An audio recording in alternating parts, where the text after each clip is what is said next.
सबको लगता है कि ममता दीदी के 20 सांसद भाई साहब पूरी तरीके से टीएमसी छोड़कर यानी कि तृणमूल कांग्रेस छोड़कर बीजेपी ज्वाइन करने जा रहे हैं। लेकिन दोस्तों, सबसे बड़ा सवाल यह उठता है कि आखिर कैसे, क्या नियम है किसी पार्टी को छोड़कर जाने के लिए, क्या कुछ शर्तें होती हैं। आइए समझते हैं कि आखिर पूरा मामला क्या है। जैसा कि दोस्तों आप सभी को पता होगा कि पश्चिम बंगाल सहित 5 राज्यों का विधानसभा चुनाव हुआ था और उसमें पश्चिम बंगाल में बीजेपी को पूर्ण बहुमत मिली थी।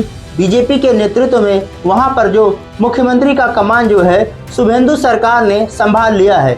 लेकिन इसी बीच खबरें निकलकर सामने यह आ रही है कि भाई साहब जो शुभेंदु अधिकारी थे उन्होंने मुख्यमंत्री का शपथ तो लिया, लेकिन उसके बाद से जो टीएमसी के लगभग 20 सांसद भाई साहब 28 में से 20 सांसद लोकसभा के वह भी अब जो है बीजेपी ज्वाइन करने जा रहे हैं, एनडीए में शामिल होने जा रहे हैं।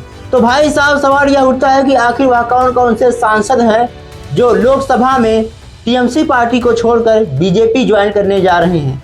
लेकिन दोस्तों आइए समझते हैं कि आखिर पूरा मामला क्या है। दरअसल जो टीएमसी के सांसद हैं 20 सांसद, वह जो है ममता बनर्जी से संतुष्ट नहीं है और उनको भाई साहब बहुत बड़ा झटका लगता हुआ दिखाई दे रहा है, क्योंकि वह पार्टी छोड़कर टीएमसी पार्टी छोड़कर अब बीजेपी ज्वाइन करने जा रहे हैं। इतना ही नहीं, उन्होंने लिखित रूप से भाई साहब यह नोटिस दे दिया है लोकसभा स्पीकर ओम बिरला को कि भाई साहब हम जो है बीजेपी ज्वाइन करना चाहते हैं, आप हमारा सपोर्ट कीजिए, जो कानूनी सहायता है उसको आप प्रदान कीजिए। और यह सभी सांसद भाई साहब जो कोकाली दस्तकार हैं उनके नेतृत्व में सभी पार्टी छोड़कर मतलब बीजेपी ज्वाइन करने जा रहे हैं।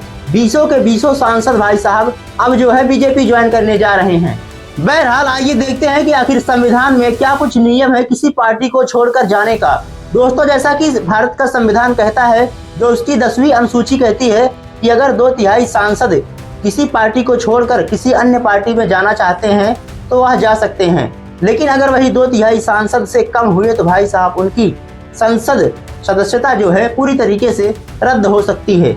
हालांकि जो लोकसभा में 28 सांसद हैं तृणमूल कांग्रेस के, उसमें से 20 सांसद भाई साहब पूरी तरीके से उस पार्टी को छोड़कर मतलब टीएमसी पार्टी को छोड़कर बीजेपी ज्वाइन करने जा रहे हैं। ऐसे में यह कहा जा सकता है कि यह संविधान का उल्लंघन किसी भी तरीके से नहीं है और पूरी आसानी होगी तृणमूल कांग्रेस को बीजेपी ज्वाइन करने के लिए। जितने भी सांसद हैं वह आसानी से भाई साहब बीजेपी ज्वाइन कर सकते हैं। एकदम कानूनी रास्ता पूरी तरीके से साफ है। हालांकि इससे पहले भी भाई साहब जो राज्यसभा के सदस्य हैं शुभेंदु रॉय ने पहले ही तृणमूल कांग्रेस पर यह आरोप लगाया था और कहा था कि मैं जो है अब बीजेपी ज्वाइन कर लूंगा।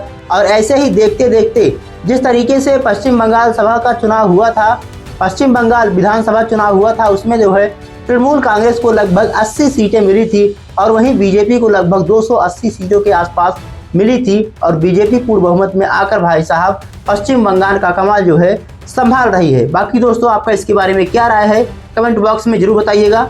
मिलते हैं अगली वीडियो में, तब तक के लिए जय हिंद, जय भारत, वंदे मातरम।